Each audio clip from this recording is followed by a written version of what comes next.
आप सभी को जय मसीह की। परमेश्वर का धन्यवाद इस सुंदर समय के लिए जो उसकी दया, उसकी करुणा, उसका अनुग्रह से उसने हमें दिखाया है। मैं उम्मीद और आशा करता हूँ कि प्रभु यीशु मसीह के अनुग्रह से और उसकी दया से परमेश्वर ने आपको और आपके पूरे घराने को अब तक संभाला है और आगे भी यीशु मसीह संभालेगा। आज के डिवोशन में मनन के लिए पवित्र आत्मा का जो पहला फल जो कि प्रेम है, जिसका विवरण हमें मिलता है गलातियों उसका 5 अध्याय 22 वचन में, उसको हम परमेश्वर के वचन और परमेश्वर के पवित्र आत्मा की सहायता से देखने और समझने का प्रयास करेंगे। बाइबल के अंदर हम लोग उत्पत्ति से लेकर प्रकाशित वाक्य की पुस्तक तक लगातार एक बात को पाते हैं कि परमेश्वर अपने प्रेम को, जो कि अगापे प्रेम है, बिना शर्त का प्रेम है, वो मानव जाति से परमेश्वर लगातार उस प्रेम को प्रकट करता आया है, दिखाता आया है। और प्रेम के विषय में कुछ वचनों को मैं आपके सामने पढ़ रहा हूँ। पहला वचन हमें मिलता है यूहन्ना रचित सुसमाचार उसका 3 अध्याय 16 वचन, जहाँ पर इस तरीके से लिखा है, क्योंकि परमेश्वर ने जगत से ऐसा प्रेम रखा कि उसने अपना इकलौता पुत्र दे दिया, ताकि जो कोई उसके नाम पर विश्वास करे वो नष्ट ना हो बल्कि अनंत जीवन पाए। तो परमेश्वर ने शुरुआत की और परमेश्वर ने अपने इकलौते पुत्र को हमारे लिए दे दिया, मानव जाति के लिए दे दिया, हर एक उस व्यक्ति के लिए दे दिया जो उसके नाम पर विश्वास करता है, ताकि वो व्यक्ति नष्ट ना हो बल्कि अनंत जीवन पाए। तो परमेश्वर ने उस प्रेम को प्रकट किया अपने इकलौते पुत्र को बलिदान करने के द्वारा, क्योंकि प्रेम जो है वो बलिदान मांगता है। तो परमेश्वर ने अपने इकलौते पुत्र का बलिदान कर दिया कल्वरी क्रूस पर।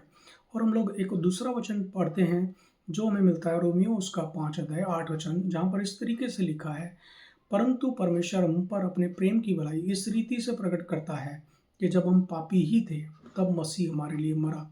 तो परमेश्वर ने अपने इकलौते पुत्र को बलिदान होने के लिए संसार में भेज दिया और यीशु मसीह ने अपने प्राण को आपके लिए, मेरे लिए और मानव जाति के हर एक विश्वासी के लिए कल्वरी क्रूस पर दिया। उसने अपने लहू के एक एक कतरे को, एक एक बूंद को बहा दिया। तो परमेश्वर ने अपने इकलौते पुत्र को दिया और इकलौता पुत्र यीशु मसीह, उसने आपके लिए, मेरे लिए अपने प्राण को दिया। अब परमेश्वर हमसे, आपसे, मुझसे, विश्वासी लोगों से और कलीसिया के लोग, सब लोगों से क्या चाहता है? परमेश्वर एक ही बात चाहता है कि हम भी बदले में क्या करें, उससे प्रेम करें।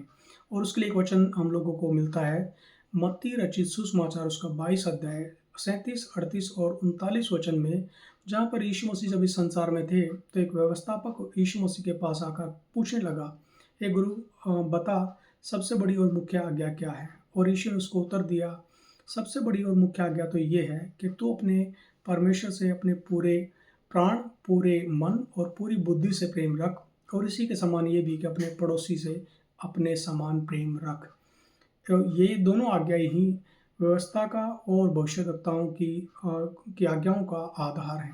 तो परमेश्वर आपसे और हमसे उम्मीद यही करता है कि बदले में परमेश्वर ये चाहता है कि हम उस परमेश्वर से, जो जीवित परमेश्वर है, वो परमेश्वर जो आदर के योग्य परमेश्वर है, उसके वचन को पढ़ें और उसकी आज्ञाओं को मानें।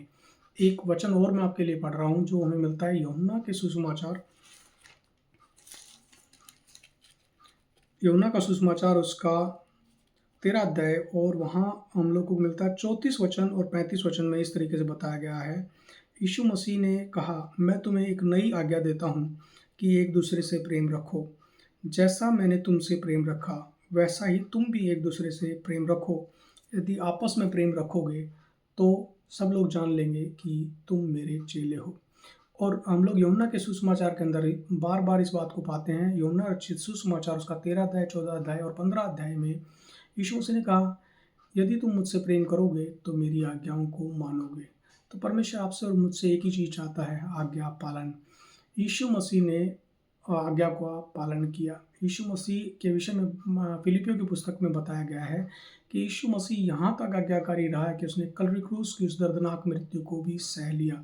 हम लोग इस बात को भी पाते हैं, अदन की वाटिका में जो आदम और हव्वा को जो परमेश्वर ने आज्ञा दी थी, उन्होंने परमेश्वर की आज्ञा को तोड़ दिया, लेकिन यीशु मसीह ने गतसमनी के बगीचे में उस आज्ञा को पूरा किया। यीशु मसीह यहाँ तक आज्ञाकारी रहा कि उसने कल्वरी क्रूस पर उस दर्दनाक मृत्यु को भी सह लिया। यीशु मसीह ने भी प्रार्थना की, हे पिता, अगर हो सके तो ये प्याला मेरे ऊपर से हटा ले, फिर भी मेरी नहीं तेरी इच्छा पूरी हो। आज हम लोगों को परमेश्वर के सम्मुख आने की ज़रूरत है, हमें उससे प्रार्थना करने की ज़रूरत है, परमेश्वर मेरी नहीं तेरी इच्छा मेरे जीवन में, मेरे परिवार में, मेरे घराने में पूरी हो। यीशु मसीह इन वचनों के साथ आपको, आपके परिवार को बहुत अच्छा आशीष दे। जय मसीह की।